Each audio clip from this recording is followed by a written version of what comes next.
Hi friends, நம்ம இன்றைக்கி முக்கியமான ஒரு 10 கிச்சன் டிப்ஸ் தான் பார்க்க போகிறோம். நீங்கள் நம்ம சேனலில் ஃபஸ்ட் டைம் பார்க்குறவங்களா இருந்தால் சப்ஸ்கிரைப் பண்ணிக்கோங்க. நான் போடுற வீடியோஸ் உடனே உங்களுக்கு வரும். இப்போ வாங்க, ஃபஸ்ட்டு டிப்ஸ் என்னென்னு பார்த்தீங்கன்னா, நம்ம வீட்டில் வந்து தொல்லை ரொம்ப அதிகமாகவே இருக்கும். அந்த மாதிரி ஈயை வந்து நம்ம வந்து சீக்கிரமாக சாகடிக்க இல்லைனா அதை வந்து விரட்டுறதுக்கு என்ன டிப்ஸ்னு பார்த்தீங்கன்னா, இந்த மாதிரி ஒரு பாட்டில் எடுத்துக்கோங்க. இது வந்து நன்னாரி பாட்டில்.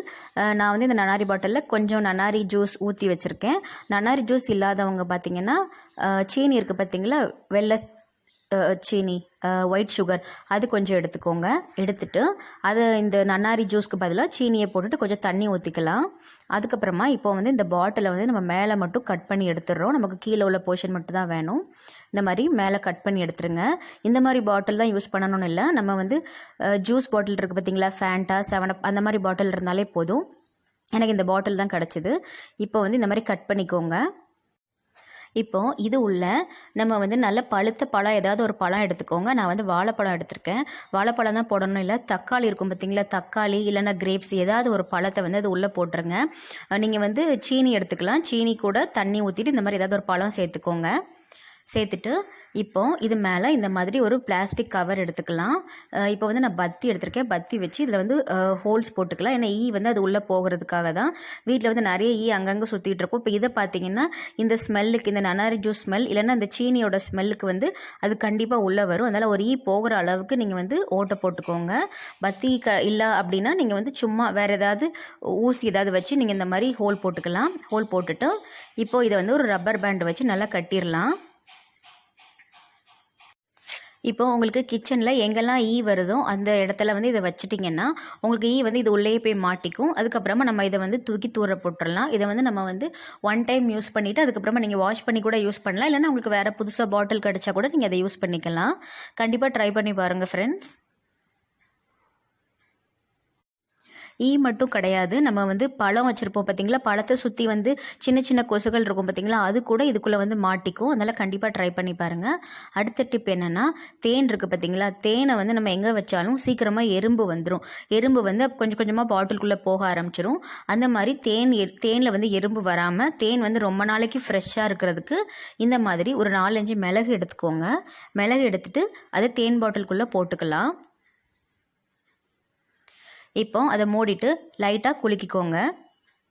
இந்த மாதிரி பண்ணுறதுனால தேன் ரொம்ப நாள் ஃப்ரெஷ்ஷாக இருக்கும். அதே சமயம் தேன்கிட்ட வந்து எறும்புகள் வரவே செய்யாது. அடுத்த டிப் வந்து பிஸ்கெட் பார்த்திங்கன்னா, நம்ம ஓப்பன் பண்ணி வச்சிட்டோன்னா பிஸ்கெட் அதுக்கப்புறமா நமத்து போயிடும். இந்த மாதிரி பிஸ்கெட் நமத்து போகாமல் இருக்க ரொம்ப நாள் ஃப்ரெஷ்ஷாக இருக்கிறதுக்கு இந்த டிப்ஸ் பார்க்க போகிறோம். நீங்கள் பிஸ்கெட் பேக்கெட்டை ஓப்பன் பண்ணி பாதியே இருந்த பிஸ்கெட்டை வந்து இந்த மாதிரி ஒரு டப்பாவில் போட்டு நீங்கள் ஸ்டோர் பண்ணிக்கோங்க. நம்ம வந்து அப்படியே பேக்கெட்டில் கட்டி வச்சாலும் அதில் வந்து நமத்து போயிடும். இதில் வந்து ஒரு சின்ன ஸ்பூன் அளவு சீனியும் கொஞ்சமாக அரிசியும் சேர்த்துருக்கேன். அரிசி பார்த்திங்கன்னா பிஸ்கெட்டில் இருக்கிற ஈரத்தன்மையை அப்சர்வ் பண்ணிக்கும். சீனி வந்து பிஸ்கெட் எப்போவுமே மொறுமொறுப்பாக வைக்கிறதுக்கு உதவும். இப்போ வந்து இந்த மாதிரி நீங்கள் யூஸ் பண்ண மீதி பிஸ்கெட்டை போட்டுட்டு ஸ்டோர் பண்ணிக்கலாம். ஒரு டப்பாவில் போட்டு டைட்டாக ஸ்டோர் பண்ணிக்கலாம். அடுத்தது நமத்து போன பிஸ்கெட்டை வந்து நம்ம எப்படி வந்து மொறுமொறுன்னு ஆக்குறதுன்னு பார்க்க போகிறோம். நமத்து போன பிஸ்கெட்டை இந்த மாதிரி ஒரு தோசை தவா எடுத்துக்கோங்க. தோசை தவாவில் நல்லா சூடு பண்ணிவிட்டு நமத்து போன பிஸ்கெட்டை வச்சுருங்க. வச்சுட்டு ஒரு 2 நிமிஷம் இல்லைனா 1 நிமிஷம் மட்டும் அந்த பிஸ்கெட்டை சூடு பண்ணிவிட்டு அதுக்கப்புறமா நீங்கள் எடுத்துட்டிங்கன்னா உங்களுக்கு வந்து பிஸ்கெட் வந்து ஃபஸ்ட்டு இருந்த மாதிரியே நல்லா மொறுமொறுன்னு இருக்கும். இந்த டிப் என்னென்னு பார்த்தீங்கன்னா, தோசைக்கு வந்து எண்ணெய் கம்மியாக வேணும் அப்படின்னு நினைக்கிறவங்க இந்த டிப்பை வந்து கண்டிப்பாக ஃபாலோ பண்ணுங்கள். நமக்கு பார்த்தீங்கன்னா தோசை வந்து நல்ல கொஞ்சம் எண்ணெயாகவும் இருக்கணும், அதே சமயம் எண்ணெய் கம்மியாகவும் இருக்கணும். அந்த மாதிரி இதுக்கு நீங்கள் ஒரு 1/2 கிளாஸ் அளவு தண்ணி ஊற்றிக்கோங்க. இந்த மாதிரி ஒரு ஸ்ப்ரே பாட்டில் எடுத்துக்கோங்க. ஸ்ப்ரே பாட்டில் இல்லைன்னா நீங்கள் நார்மலாக ஒரு கிண்ணத்தில் கூட வச்சுக்கலாம். கொஞ்சமாக எண்ணெய் ஊற்றிக்கோங்க. ஊற்றிட்டு இதை நல்லா மிக்ஸ் பண்ணிக்கோங்க. இப்போ நீங்கள் தோசை சுடும்போது எண்ணெய்க்கு பதிலாக இந்த ஸ்ப்ரேயை வந்து நீங்கள் ஸ்ப்ரே பண்ணிட்டீங்கன்னா உங்களுக்கு தோசை வந்து எண்ணெயாகவும் நல்ல மொறுமொறுன்னு இருக்கும். அதே சமயம் நீங்கள் எண்ணெய் கம்மியாக யூஸ் பண்ண மாதிரி இருக்கும். நிறைய பேருக்கு பார்த்தீங்கன்னா கொலஸ்ட்ரால்லாம் இருக்கும்.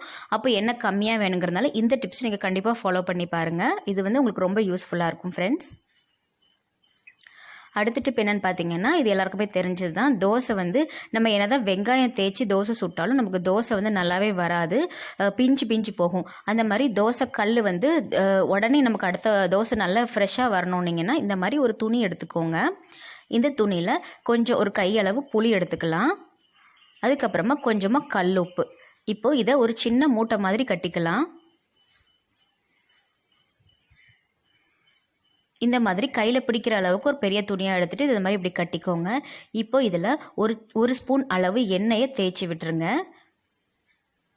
எண்ணெயை தேய்ச்சிட்டு இப்போ நீங்கள் இதை வச்சு தோசைக்கல்லை நல்லா தேய்ச்சி விட்டுட்டு நீங்கள் தோசை சுடலாம். இப்போது இதை தோசைக்கல்லை தேய்க்கிறேன். இந்த மாதிரி நம்ம நல்லா சுற்றி நான்ஸ்டிக்காக இருந்தாலும் சரி, சாதா கல்லாக இருந்தாலும் சரி, இந்த மாதிரி நீங்கள் தேய்ச்சிட்டு அதுக்கப்புறமா நீங்கள் தோசை சுட்டிங்கன்னா உங்களுக்கு தோசை வந்து பிஞ்சு போகாமல் நல்லா வரும், ஒரு மொறுன்னு வரும். அதனால் இந்த டிப்ஸையும் கண்டிப்பாக ட்ரை பண்ணி பாருங்கள் ஃப்ரெண்ட்ஸ். அடுத்த டிப் பார்த்திங்கன்னா, வீட்டில் கரப்பாம்பூச்சி தொல்லை அதிகமாக இருக்கிறவங்க வந்து இந்த டிப்பை ஃபாலோ பண்ணுங்கள். நம்ம வந்து கண்ட சாக் பீஸ் எல்லாம் போடுறதுனால என்ன ஆகும்னு பார்த்தீங்கன்னா, குழந்தைங்க இருந்தாங்கன்னா அதை தொட்டுருவாங்களோ வாயில் வச்சுருவாங்களோ நமக்கு ரொம்ப பயமாக இருக்கும். அதனால் நீங்கள் இதை வந்து கண்டிப்பாக ஃபாலோ பண்ணுங்கள். இது நமக்கு எந்த சைட் எஃபெக்ட்டும் ஆகாது. ஒயிட் வினிகர் எடுத்துக்கோங்க. இப்போது இது வந்து ஒரு ஸ்ப்ரே பாட்டில் தான் எடுத்திருக்கேன். ஒயிட் வினிகர் எடுத்துக்கோங்க. நமக்கு எவ்வளோ தேவையோ அந்த அளவுக்கு ஒயிட் வினிகர் சேர்த்துக்கலாம். இப்போ நான் பாதி பாட்டில் அளவு எடுத்திருக்கேன்.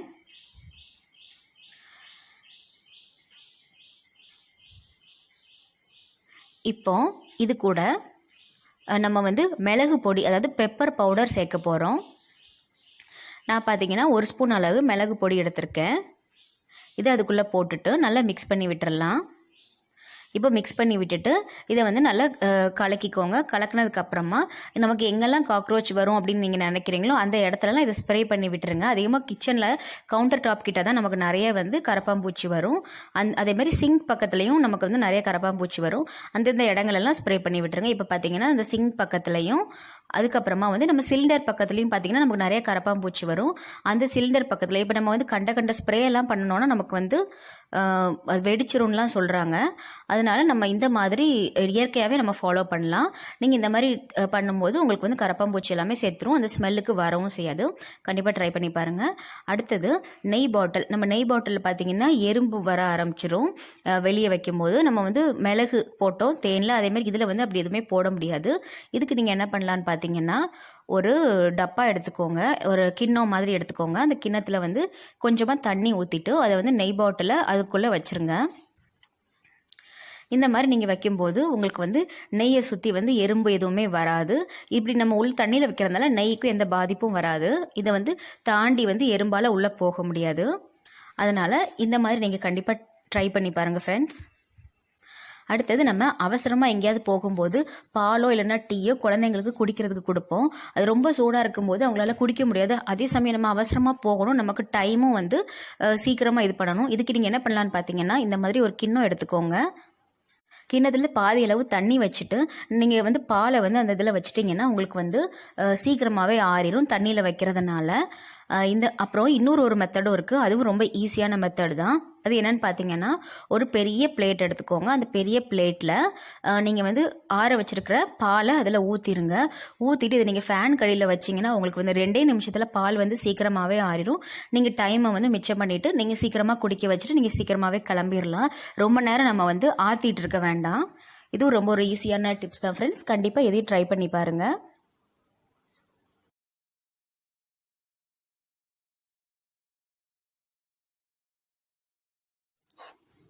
அடுத்த டிப் என்னென்னு பார்த்தீங்கன்னா, நம்ம வீட்டில் இருக்கிற பழைய ஷூவை வந்து நம்ம எப்படி வந்து ஈஸியாக க்ளீன் பண்ணுறது, தண்ணி வச்சு கழுவாமன்னு தான் பார்க்க போகிறோம். இது ஏற்கனவே நான் ஒரு வீடியோ போட்டிருக்கேன். இதெல்லாம் ஷார்ட்டாக சொல்கிறேன். 2 ஸ்பூன் வந்து பேக்கிங் சோடா எடுத்துக்கோங்க, சோடா உப்பு. அதுக்கப்புறமா ஒரு ஸ்பூன் அளவு கோல்கேட் பேஸ்ட் எடுத்துக்கோங்க.